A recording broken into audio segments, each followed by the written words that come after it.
সাধাৰণতে পাদৰ প্ৰতি সকলোৰে মনতে ঘৃণাৰ ভাৱ থাকে, বিশেষকৈ যেতিয়া পাত গোন্ধায়।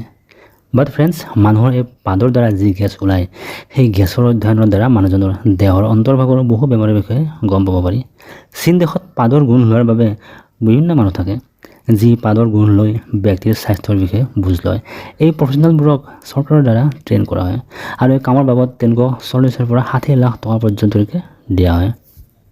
ফ্ৰেণ্ডছ, শুনিলে বেয়া লাগিব পাৰে, বাট এয়া সঁচা যে আমাৰ ওঠত যি ছাল থাকে তাক মিউকোছা বুলি কোৱা হয় আৰু এই একে ছাল আমাৰ গুহ্যদ্বাৰতো থাকে। মহে মানুহৰ তেজ খায়।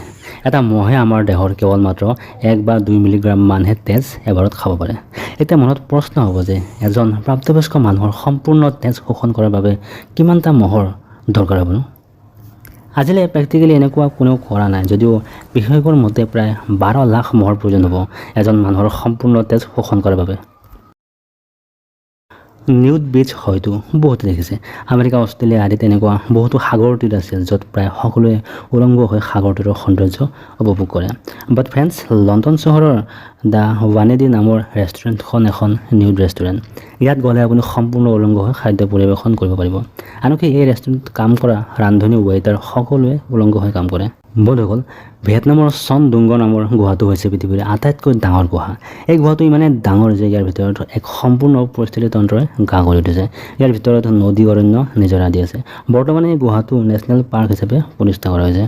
এই বাঁহৰ দেখাত 2খন মুখ থাকে, কিন্তু ইয়াৰে এখন মুখ আচলতে শত্ৰুক ঠগোৱাৰ বাবেহে সজা হয়।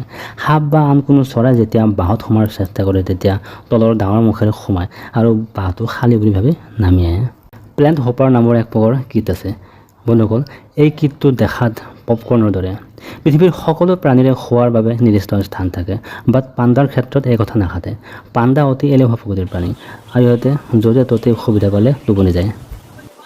বন্ধুসকল, এমেজন বৰ্ষাৰণ্যত পোৱা এক আচৰিত প্ৰজাতিৰ ভেকুলী হৈছে গল্ডেন ফ্ৰগ।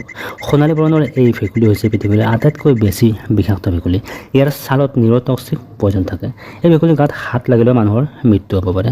ফ্ৰেণ্ডছ, মানৱ দেহৰ আটাইতকৈ শক্তিশালী পেশী হৈছে জিভাখন।